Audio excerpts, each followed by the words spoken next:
I come in some days and I'm like, he's not happy. You know the type of day. This is going to sound so, and everyone feel free to crush me for this one, but this sounds so bougie. But it's one of those days where I'm just annoyed. I'm annoyed. Mm-hmm. We'll address why I'm annoyed later. But I'm just annoyed. And I went to go get my Diet Coke. I needed it early. Yeah, and I didn't get you one. And no, I'm not upset at you because that happens. Sometimes I don't get you one. I'm not. And my special guest. By the way, can I introduce my special guest absolutely. really quick? He wants to do special guests today. So today I have a special guest for hopefully the last time in a while. Today he gets his cast off on Tuesday. So one final time for a broken arm in the building. Xavier Rummage. Hi, Marcus. I'm not talking to you. You didn't say hi yesterday. Oh, he said he's not talking to you because you didn't say hi yesterday. I didn't want to do it today. Yeah, he wanted to do it today. He didn't want to do it yesterday. I didn't want to do it yesterday. So all right. Fine. Hi, Xavier. There it is. I needed that. There we go. All right. Listen, I really wasn't gonna do it, but Cass is coming off. You can't leave. Cass is coming off Tuesday. You can't leave on a bad note. Yeah, we're rolling. At least he was straightforward about it too. I didn't feel like doing it yesterday. Xavier, don't lose that. Don't let anyone steal that from you. Just say, hey, for the rest of your life, keep that. Keep that. Look, man, I had stuff to do. Like, look, I don't know what you want. Yeah. But Nick, he was very concerned that I did not get Nick a Diet Coke. Thank you, Xavier. Yeah, because we got out today and we were getting in. He was like, "Hey, grab my drink." He was like, "Hey, we didn't get Nick one." I'm like, "Look," I'm like, "He'll be fine." He's like, "No, we didn't get him one." I'm like, I know. I forgot. I stopped by the gas station. I grabbed a big gulp really quick. I didn't think about it. All right. Listen, children can channel their inner vibe. They know when something's wrong, something's off. He tried to guide you, Steve. I know, and then I come in, and Nick is not thrilled with some people or a person or multiple people. I'll let him deal with that. I keep putting his business out there. Like, I'll let him deal with it. So I was gonna say later. you were gonna tap dance. You were gonna tap dance around Nick's emotions the entire time. I'm gonna let him keep that till 12 o'clock. Look, he just keep that energy over there and and bring that. But yeah, so I'll let him. Let him do that. Somebody said this show will be great. Xavier's in the house. I love that voice. So sweet. He was very happy to see that text, so I had to read it. All right. How about that? Keep him on a diet. It is a shot of endorphins. How about that? Xavier's like a little puppy. I do. Like it's just a shot of endorphins. Oh, man. I told Charity, I said, don't play around. I said, don't play around with me. I said, you better not leave me in the next little bit because I'll have him around the mall. Getting good motion, shall we say. Okay. This text has something to do with Nick, Black Jesus, Libs, Prosecuted, and Don Lemon. I'll just leave it at that. Dude, it is 10:15 in the morning on a Friday, bro. It's a lot happening there. There's a lot in that text. I just figured I would just hit the high points. Just give me the Cliff Notes. Just give me the Cliff Good Notes. Lord. Yeah. Mm-hmm. So anyways, on that note, but no, look, I'm excited to get in there tomorrow because it's the jerseys are awesome. I love those. Well, I don't think they actually wore those jerseys, Steve. I'm never tweeting again. I might do a Drew Dean. Do you realize somebody just yelled out, "Thank you, Marcus"? Well, I know. Thank you. I mean, I tweeted out I like those jerseys, and probably 15 comments underneath were like, and I get it. I know. Who cares? Just win. I'm like, I obviously. No, Steve. No. You're gonna have to be proactive now about this. You're going to have to decide either just mute, block, or ignore. Which one are you more likely to do? No, and people, here's the point. Steve likes Louisville. Okay? Stop reading the text line. You don't need to read that. He cheers for the University of Louisville and their sports programs. If he likes the jersey and he chooses to retweet the theme of the jersey, the look of the jerseys, he's just sharing his excitement and his pride and his happiness about the University of Louisville. Do you realize when you get under his comment, especially when you have a Louisville-centric name or a Cardinal-centric name, do you realize you're getting under his comment and saying, I don't care that you're happy about the uniform. None of it matters unless they win the game. So you bringing your unhappiness and you're interjecting it into his attempt at spreading glee, cheer, and support for his, whatever team. It's like that is such a stench of negativity when you just look for some kind of negative counterpoint to a positive tweet. And it's sick. It's sick. Tired. I'm tired. You Myles Garrett. I'm tired. Did you see Myles Garrett after the coaching hire? He just did that. The Popeyes chicken lady. I'm tired. Yeah, it's not got nothing. I'm just tired. Yeah, it takes a toll because it's not necessary. I don't understand the significance of them. I don't think whatever. I like them, and you can literally go get. Oh, by the way, go ahead. Oh no, sorry. Go ahead. No, you're trying to be nice. I'm just saying you can literally go get the same tweet. You can retweet it from the Louisville account, and you can have your own opinion. You can retweet it from GoCards.com or Louisville Twitter, the basketball account. You can get the video of Javon Hadley and Ryan Conwell and say, hey, I think blah, blah, blah. This is my opinion. But instead, no, I'm going to make sure I go under Steve's comment section and negative it up or show my displeasure with something, be it the game, be it the uniform, whatever. Just like, stop. Do it on your own. Anyway. Well, speaking of feistiness, St. X Trinity tonight. We got a little high school, so give us some. I want some text in. I need some text and some phone calls. 8150. 8150. 8150. 93.9 is the number. 3831. Yeah. 93.9 is the text line. St. X Trinity. Yeah, make me feel like I'm missing out by not being there. No, I think I'm going. So Tell me something I need to know. Yeah, make me want to be there. I think I'm going. But I'm on the fence. So good call. I need Trinity folks call in and tell me why you're going to win. St. X folks call in or text in, tell me why you're going to win. I will read all text. Phone lines are open too. Yeah. Give me a quick scout. Yeah. What do I need to know about this game? No, the phone lines were X'd earlier. I was making a conscious effort to not. I was like, because I was fighting it back, and then I just ended up staring at you because I wanted to be like, well, that's baseline. But then I was like, no, I'm not gonna say that because he's mad today. And then I was like, well, and then you just kept staring at me with those big eyes, and I was like, okay, the Andy Dick eyes. Yeah, I was like, all right. Nick has his glasses on today. Oh yeah, he's got them on full force. All right, yeah. But okay, because like I said, Marcus, I'm on the fence. Yeah, give me FOMO. I got a couple friends that I've got a way to get in today. But yeah, no, I need to know. I need to know. I will say this. So you're not sharing the plug? Well, I mean, with you, but I mean, yeah, if you want to go. I'll get you in. Yeah. Look, if you decide you want to actually. Not with everybody. Get out. Somebody said, go St. X, beat the weeds. Okay.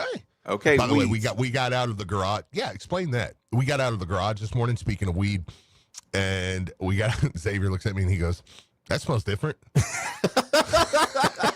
That's pretty funny. I was like, yeah, I don't know what that is. Yeah, I don't know. And just. That smell might never go away. I will say this. Yeah. I will say this. They have a couple players tonight in the game. I know Josh Lindsay, sophomore, is being recruited by Louisville and many other programs, big-time athlete for St. X. Jordan Jackson, he's a kid we've coached. I know Coach Lieberman works out a lot. You've been raving about him from the beginning. Hey, that kid's a stud, dude. I'm telling you, he's the one that's gonna make you feel like you got good basketball eyeballs. Mm-hmm. Texter says yes, and like I said, Leaves did a lot of good stuff with him too, and Coach Lieberman, and I'm excited to watch him play. It's his birthday. Got to text him this morning. He's great. He's the best, man. I'm not a coach right at the moment, so I'm allowed to text. Yeah, KHSAA. Yeah, absolutely. So somebody said Q Snyder coaching Trinity. I forgot about that. Mm-hmm. Okay. All right. Shout out Q. Yeah. Yeah. So, anyways, yeah. I want to know. Like I said, give me the juice to be at this game tonight. 'Cause I hear so much about the football rivalry. I want to know more about the basketball rivalry. Let me know what's going on. Are there any crowd traditions in this game? Ooh, that's a good one. I think St. X is having a whiteout. Okay. Go St. X, beat your. Is that a chant? Go St. X. Is that a chant? I'm listening. Go St. X, beat your what? I mean, is that a real chant? Is there a rhyme to it? Yeah. Your feet. Really? Yeah, I need to know. I need Mike, to know. Is that like a LSU thing? Like, yeah. Yeah. That's pretty funny. Yeah. Yeah. Okay, I want to know any traditions. Is there look, is there toilet is there papering? one team the supposed to win? The town tree? Right. Well, yeah, I mean, Trinity dominates everybody in football, did this year. I'm sorry, just did this year. So I know St. X is really good in basketball. So I mean, like, is that somebody said, yeah, that's a real thing. So yeah, I just want to know. Okay, will you get removed? The fans are feeling on both sides. Will you get removed from the student section if you're cheering it? Who's going to be the first? Which fan base or student section is likely to go Karen and report that they're being vulgar? Oh man. Which base has Bullitt County style? Has more Karens to it? Yeah, we let's see. I thought every game was a whiteout for them. Okay, all right. See what I'm saying? You had to read that. You knew what you were doing, Steve. You knew what you were doing. Here we go. For the most part. Yeah. Okay. Not on the court. Yeah. So I don't know what you want to say. It's a lot of shooters in the stands. But anyways, yeah, no, look, high school basketball locally is getting awesome. I can't wait to be back involved in it. Possibly be back involved in it next year. But it is, dude, it's awesome, man. Local basketball is awesome, man. So yeah, I'm excited. And by the way, this is why I want it, because you know what a lot of the text are? I'm listening. And I'm not knocking, I'm a public school kid. But it's a lot of just public school fans, just kind of like, don't know why they get to play. So this is why I said, I'm like, give me the juice to be there tonight from you guys.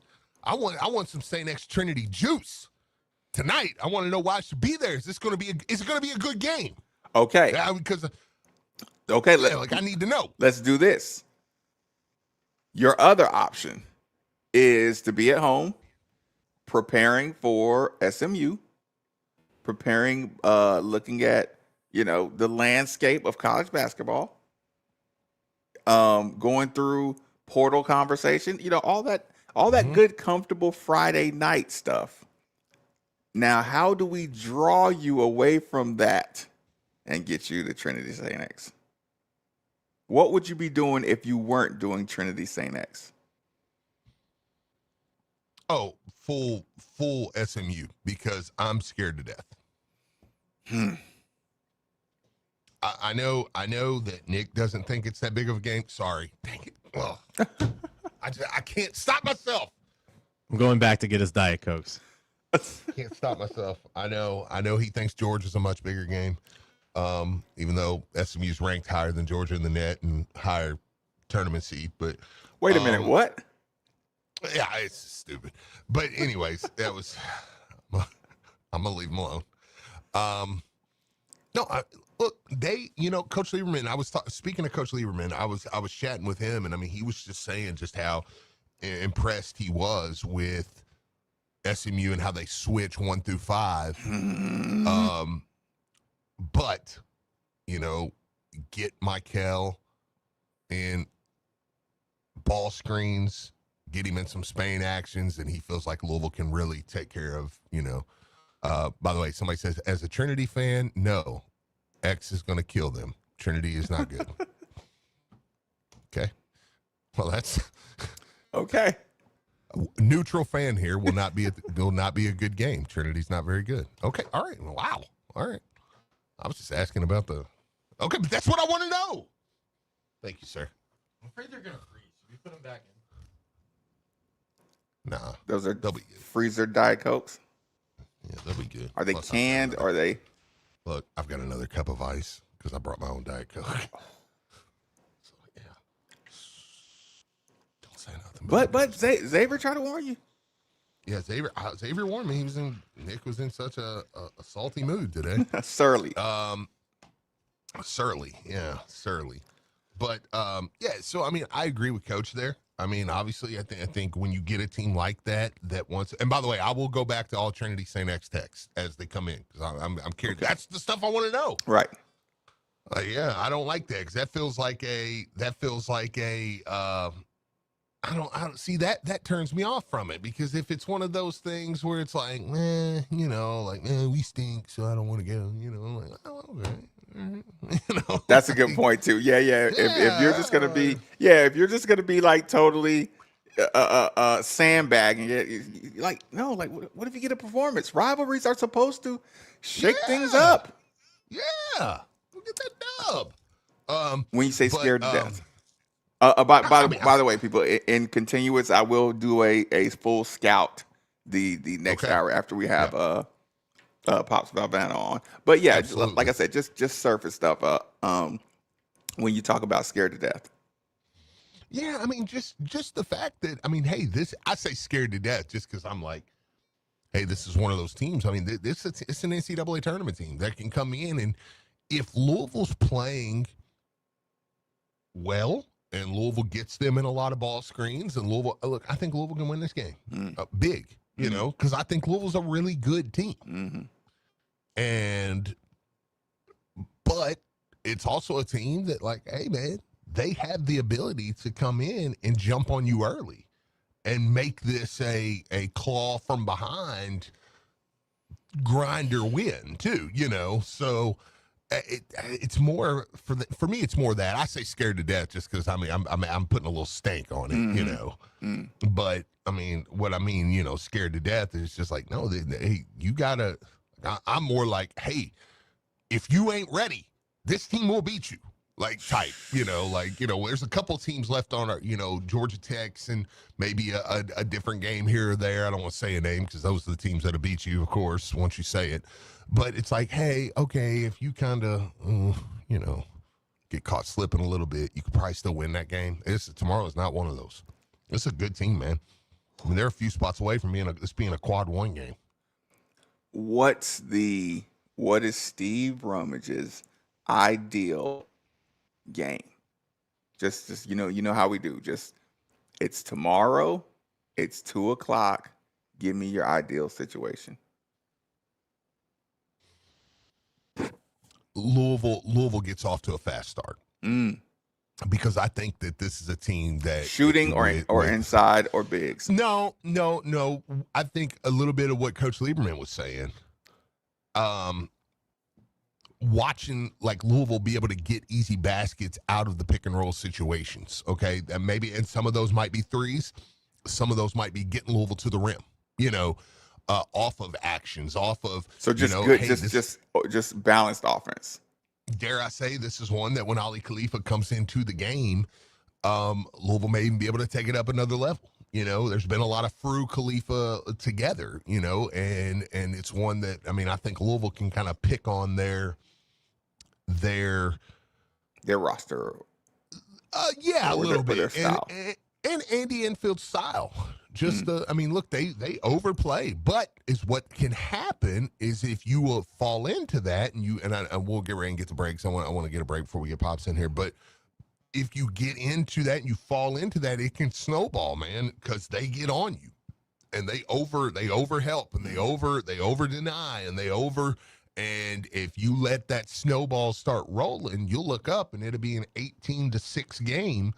And it'll be kind of like Cincinnati. Cincinnati was that way. Look, you looked up and you're like, oh my best God. Case scenario, Steve. Ideal scenario. I know. I didn't even want to think about being down 18-8. Yeah. I'll tell you what, let's get a reset on that note. Quick commercial break. Keep it rolling on 93.9 The Ville. Louisville basketball plays here. Conwell jumps, passes under. There's Fru for a dunk.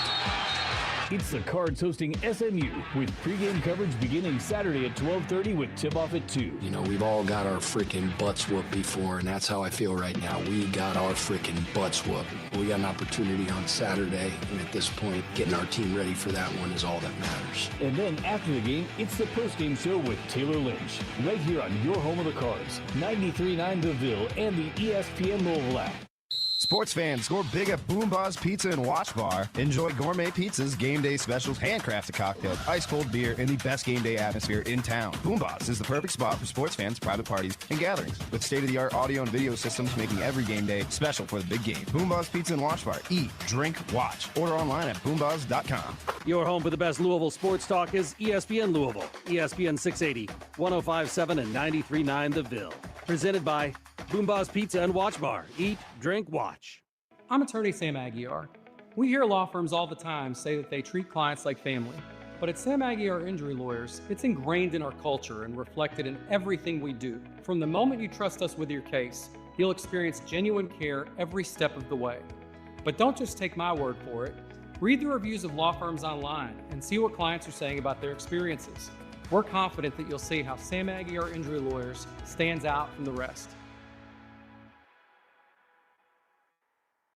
It's a new year with new celebrations, new milestones, new commitments. At Genesis Diamonds, we're honored to be a part of your life's most cherished moments. We're fully stocked for the new year with a massive selection of exquisite diamonds, designer rings, all the latest fashion jewelry, and of course, the largest selection of luxury pre-owned Rolex watches. We're proud to be a part of this amazing city and remain committed to the highest standards, full transparency, price integrity, uncompromising quality, and customer service that doesn't come from a policy manual. It comes from the heart. At Genesis, our non-commissioned experts are here to help you, to guide you, to show you all your options, to show you how to maximize your budget. No pressure, no games, no nonsense. At Genesis, we're not just another jewelry store. We're industry leaders with unbeatable value, exclusive brands, and warranties and guarantees other jewelers will never offer. So for that memorable moment in 2026, just know we're here for you and excited to celebrate with you. Learn more at GenesisDiamonds.com. Genesis Diamonds. Men, it's the new year, and for many of us, it's a time of deciding to make positive changes in our lives. This is Jeff for Tri-State Men's Health, and if you're suffering with erectile dysfunction and are tired of the frustration and embarrassment ED causes, you should call Tri-State Men's Health today, because there probably isn't a better resolution you can make than to be done with ED. You see, ED doesn't just affect you, it can also affect your partner, even if they don't talk about it. But here's some great news. If you're like most guys, the treatments at Tri-State Men's Health will give you back your sex life, because our protocols have success rates that work in well over 90% of cases. Seriously, you might even find you're performing like you haven't in years. So, make an appointment and get ED out of your life. Your initial visit is only $99 and includes blood work, a medical consult, and if medically advised, a test dose. And if that test dose doesn't work in the office, your visit is free. Call 800-900-9654. That's 800-900-9654 or go to tristatemenshealth.com. We have 6 offices across Kentucky and Ohio to serve you. Physical therapies are compounded and have not been evaluated nor approved by the FDA. Provider prescription required. See website for details. If you're a true sports fan, you're always searching for that home field advantage. And speaking of homes, I have the perfect realtor that can meet all of your needs. The name you should know, Derek A. Stewart. Derek A. Stewart brings experience and expertise to all of your home buying and selling needs. Derek is also familiar with any and every type of property and location you could be interested in. And the best part is, your home field advantage is only a telephone call away. So do yourself a favor and call Derek A. Stewart at 502-314-9868 today. Pro Soccer returns to Lynn Family Stadium this March, and you can get in on the action with season tickets starting at just $13 per game. The men's team, Louisville City, is once again a favorite to win the title, while the women's squad, Racing Louisville, is coming off a record-breaking season, making the playoffs for the first time. Visit LynnFamilyStadium.com today to browse ticket packages. New season ticket members are eligible to upgrade to all-inclusive club seats for a game of their choice. Visit LynnFamilyStadium.com today to take advantage of this limited time. Marcus, baby, 8150 93.9 is the number. 93.9 is the station. Good people. Before I welcome our guest host or host, and we'll be the guest, we'll let him decide what he wants to do. I just want to take a second to remind everyone that temperature control is and always will be one of the most valuable resources one could have. If you agree with the sentiment, then DFH Company is most certainly the company for you. Simply dial 968-6222 or look them up online at dfhcompany.com. Make sure you look into the Mitsubishi Mini Split like the one we use at the 93.9 studios for that hard to heat, hard to cool room in your home. Again, 968-6222 or look them up online at dfhcompany.com. Guest host, guest, we will let him decide. Welcome, one expert analyst, Bob Valvano. Thanks for joining us here on 93.9. What's going on? It's always great to be. Oh, look, the studio audience responded. Very nice. Appreciate that. Very good. Yeah, it's good to be with you. How you doing? Great. Listen, Mr. V, like, are you in the mood? I know radio allows us to be different personalities. We can be the MC or we can be the DJ. Which would you rather be at this moment? No, I gave up doing the Daily Show because I'd done it since 1998, and nobody's got that much to say. It was time to take a rest, so I don't need to host. But I'll be happy to guest and chat and visit with you guys and try and figure out. I'd pick your brain because I don't know. This is a team that started the year with such promise, and now they just seem to be floundering all over the place. So we got to solve some problems here. We got to get the ship righted. Oh, okay. Being that you a lot of times have a vantage point of courtside, you get to hear a lot we don't hear. You get to see with your expertise. You get to see a lot closer. Where does it start if we start making kind of a Bob's pyramid of issues where we start and kind of where it goes? Well, one thing is indisputable. They played shorthanded. I mean, Kenai being out and Kaysen being out, they don't put gaudy stats up, but boy, they're really thin in the front line now. And Duke's got a pretty good big player. You might have heard of that Boozer kid. Is pretty good. So they had a hard time there. They could use to be at full strength, but you can't just write it off at that. I think that it comes down to, I've quoted this elsewhere, so forgive me if you've heard it before, but I heard Jim Calhoun speak at a number of coaches' clinics, and I'll never forget, one of the things he said was, if I come to your practice and I watch you practice at any point for about 15 or 20 minutes, I should be able to tell the 2 or 3 things that are most important to your team. He said, if you don't have that incorporated in everything that you're doing, all your drills, all your half-court work, full-court work, then what are you doing? And Bob Knight had a kind of a different approach to the same thought, which was, nobody coaches everything well. Everybody seems to think that great coaches can do that, but they don't. Nobody coaches everything equally well. So you got to decide what things are your team built on, and then you've got to reinforce those things and give you the best chance to have those work. Now, how do you guys feel? I think this team was built on shooting. That's what he did. He recruited shooters. He's got big guys who could shoot. He's got wings who could shoot, point guards, if you want to call it that, combo guards. They all can shoot. And I look at them right now, and they can't get good shots off. They just haven't. They're not. And I think that there's a reason for that. This is my theory, and you can debunk it or whatever you want. I think that players today in general, and this group, they don't understand how to play without the ball. I think that that's a lost art. That was something that, maybe when you played, Marcus, guys did a better job of. And I'm sure Coach Crum insisted on it because you guys ran more patterns. You ran the UCLA high post offense. You had to move without the ball. Now they run what the coaches call actions. They're all little 2-man and 3-man actions, and they aren't really schooled in moving without the ball. And I'll give you if I were in court, I would offer as my first order of evidence. Remember at the beginning of the year how many illegal screen fouls they were getting called for? Yeah. That's an indication that guys who are setting the screen are not understanding what they should be doing, and as importantly, or maybe even more importantly, the guys using the screen are not doing it properly. That's like a coordinated dance thing.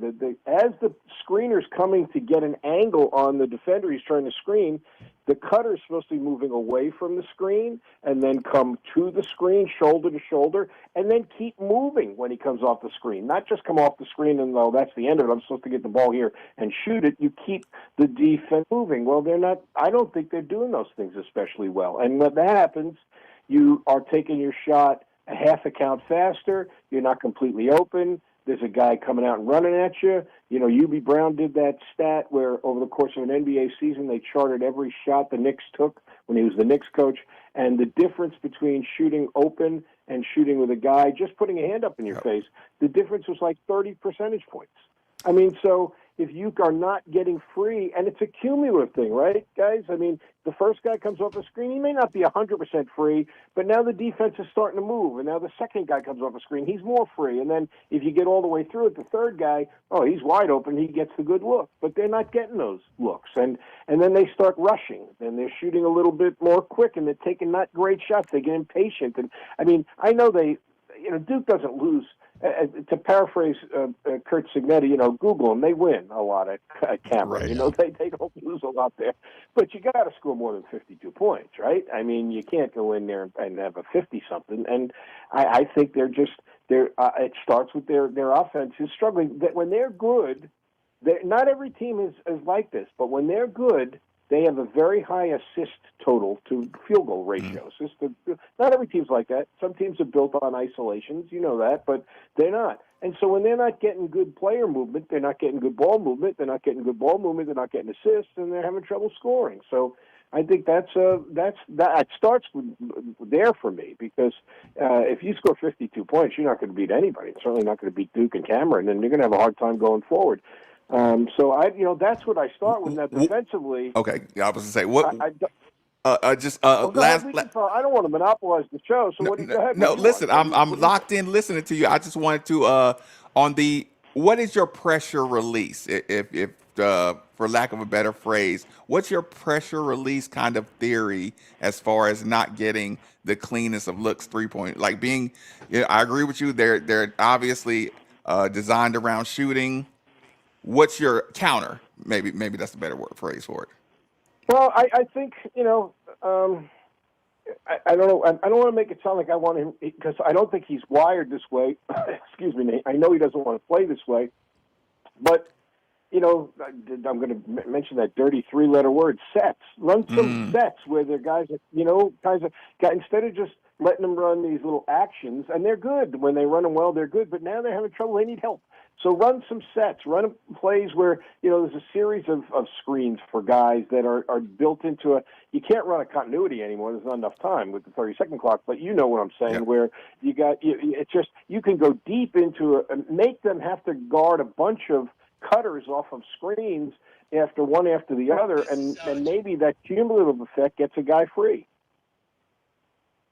And he's good at it. That's one of the things that, I mean, when we come out of a timeout a lot of times, I mean, he ran one the other day for McNeely. It was like, and actually I think McNeely missed it, but it was like, oh my gosh. Or it's almost like he's got a scripted first call of the game. We typically get a great look. Like, he's really Steve, good. I thought the same thing, and you nailed it. He is so good at the ATOs that you say, okay, well then make the game a series of ATOs. Right. Just because they need some help right now. They need help getting good looks. Now, the advantage is the team they're playing tomorrow, who's very good, by the way. Don't overlook SMU. They're very good. But they give up 9 threes a game. That's a lot of threes. And, that's what we're built on. So maybe we can get some looks, and if they're good looks, maybe that'll because they can score also. SMU averages, what do they average, 80-something a game, 87 points a game. Yeah. So they ran Carolina out of the gym. Yeah, I mean, they're good. Yeah. Okay, and especially at home, they're great. I cut you off a bit at the end of the offensive side. Okay, on the defensive side of the ball, kind of get what is our the word? I mean, you started off the show talking about your identity, defense identity. What definition would you give? You know, we joke in our house. Your producer, Nick, when if he has an expression when you ask him something and he doesn't want to answer or doesn't have the knowledge to respond, he puts his shoulders up and he just makes a noise. He goes, "Whoa." That's what he does. He goes, "Whoa." And so that's I've seen it before. That's what I'm saying to your question there. Because I don't know. I mean, that's a great point. Do they have great interior defenders? No, they have a rim protector. I mean, a Fu can block shots, but they don't have great individual interior defenders. I think the problem with their guards, and again, this is something you could relate to, Marcus, because I know Denny loves big guards. Love the big guards.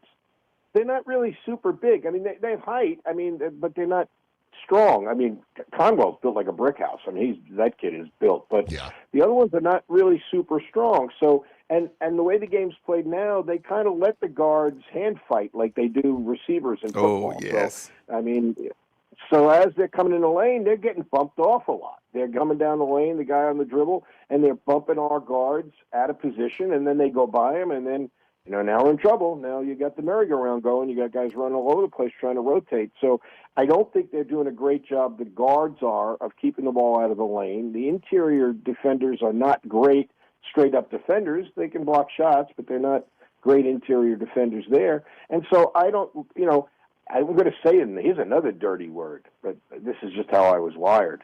How about a little maybe? No, don't do it.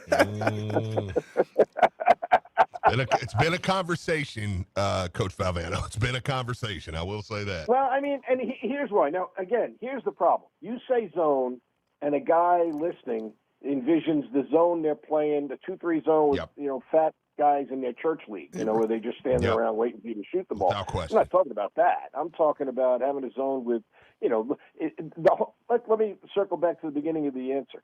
They got to do some more things to make you uncomfortable. They're not making the offense uncomfortable right now. So one of the ways you can do that is to be unpredictable defensively. Change your defenses a little bit. So if you go to a zone, play it like, you know, I'm not saying this is the answer, but I'm using it as an alternative. The way Syracuse used to play. Syracuse ostensibly played under Boeheim a 2-3 zone, but it really wasn't a 2-3 zone. It was more like a 2-2-1 zone with guards at the top, big, long wings on the side, and then a big guy in the back. Now, what did that give up? Elbow jumpers. If you wanted to shoot foul line jumpers, you could get them. Boeheim would be first to tell you that. But I'm saying, well, what the hell? I'll take my chances on that because what they're giving up now are layups, dunks, threes. They're giving up everything. They're giving up the whole ball of wax. So, you know, why not try that? Why not throw in? I'm always amazed, guys. You know, the single best place in the United States to trap is when the guy brings the ball right over the timeline. Because if you double team him there, it's like a quadruple team. He's got 2 defenders on him. He's got the sideline. He's got the midcourt line. It's like 4 defenders.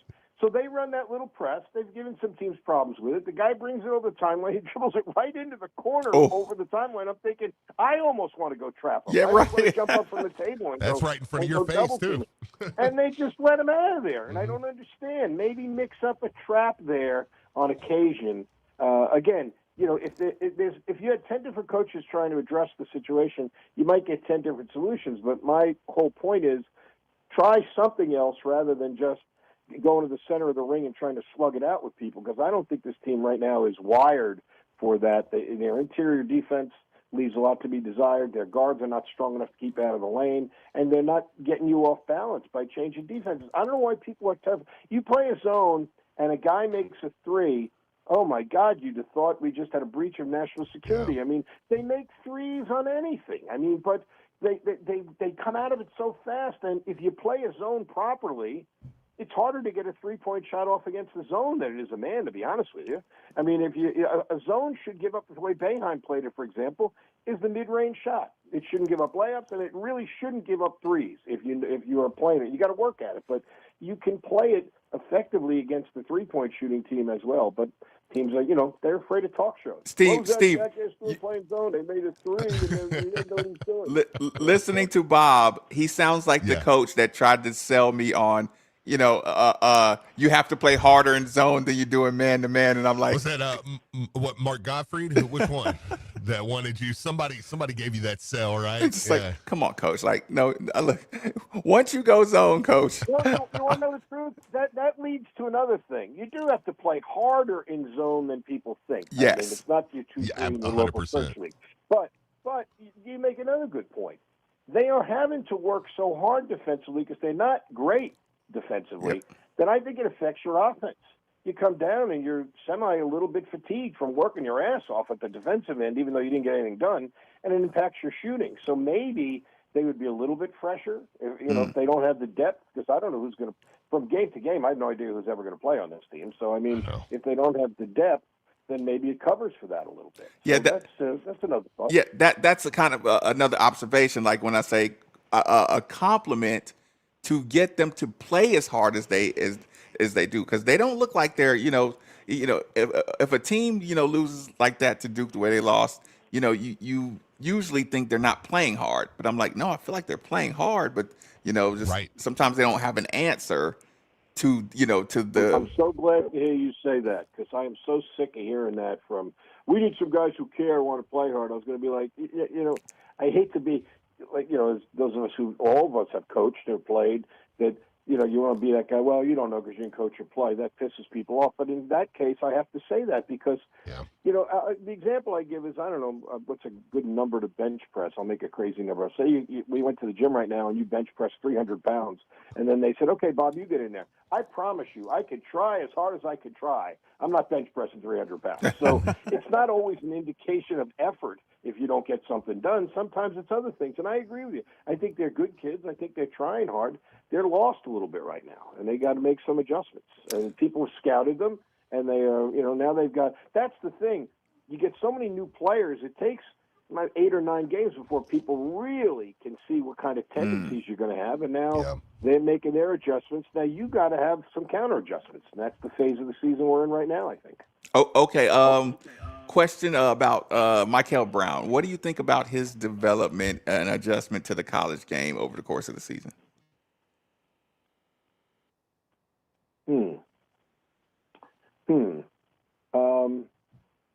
I think that I don't know. I'm not doing something where I have insight. You probably have more inside information than I do, but I don't have air quotes inside information.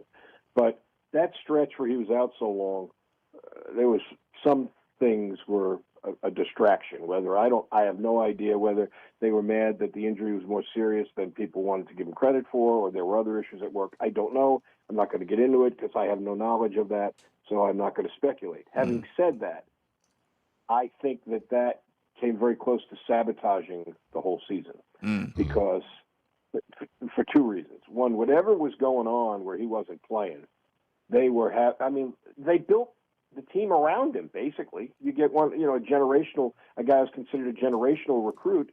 Well, everything they did was around that. He's supposed to be a guy who can go by people, create shots for himself, create shots for his teammates. Well, what do you do if you're the coach? You surround them with what? Shooters. That's what they did. They got a million guys who could shoot. Well, guess what? He goes out. Now those guys can't get shots off. So there was a problem there. And then, I don't care how talented he is, you take that long off, which he did. He wasn't loafing. I mean, he was working. He was trying to get back. He was doing rehab and all that other stuff.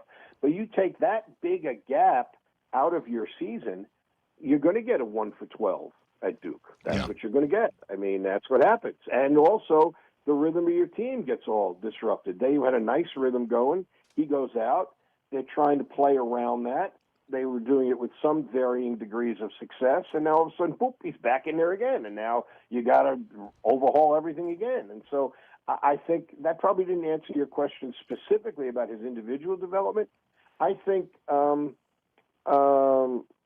it would have helped him had he been able to play straight through that stretch of games he missed, because he is, no matter how talented he is, he's still a first-year college guy. This is not AAU ball, even though he was great in FIBA. I understand all that. It's an adjustment.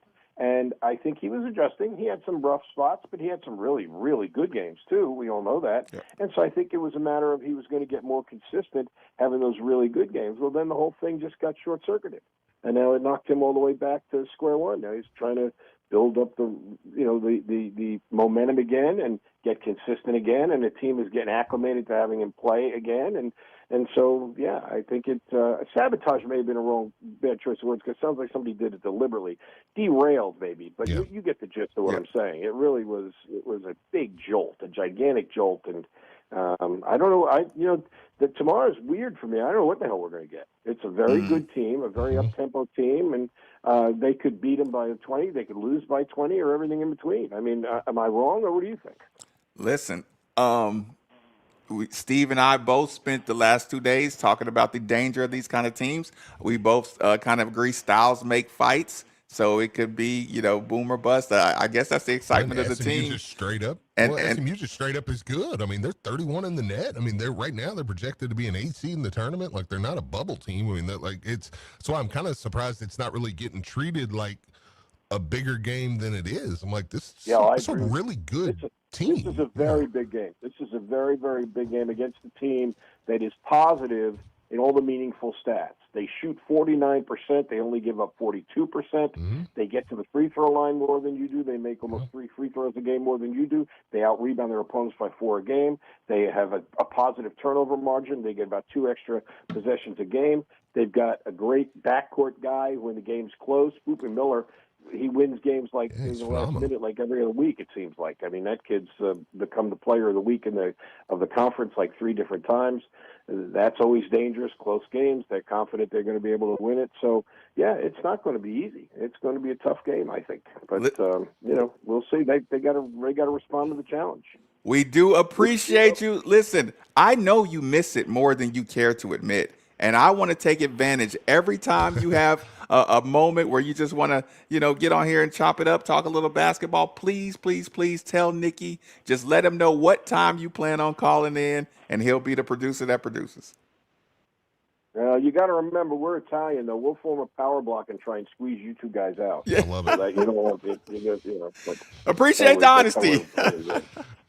Yeah. No, I'm kidding. Love you guys, and thanks for being good to my son, and appreciate all you do. Take care. Thanks again, fellas. Yeah, absolutely. That's expert analysis by one Bob Valvano. Yeah, he's the best, man. Yeah. Okay. I don't know about being nice to his son, but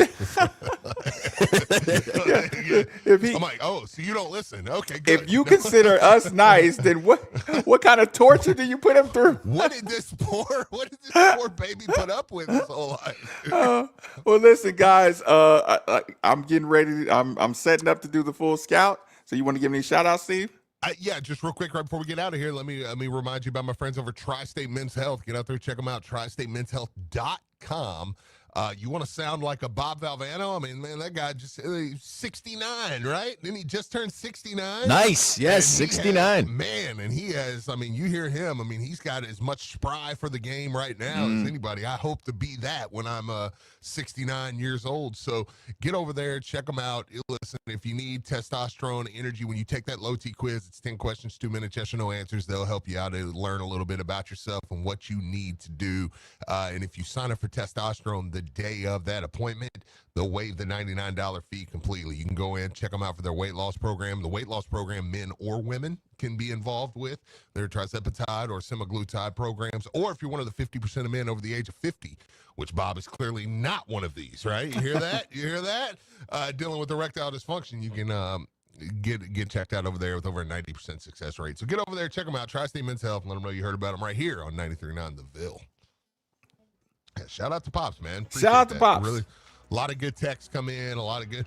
Coach Lieberman was like, look, he's hitting it right on the head, man. And a lot of good texts on the text line talking about they really enjoyed it. So always appreciate him joining us to chop it up about some ball, man. Rolling along, 93.9 The Ville.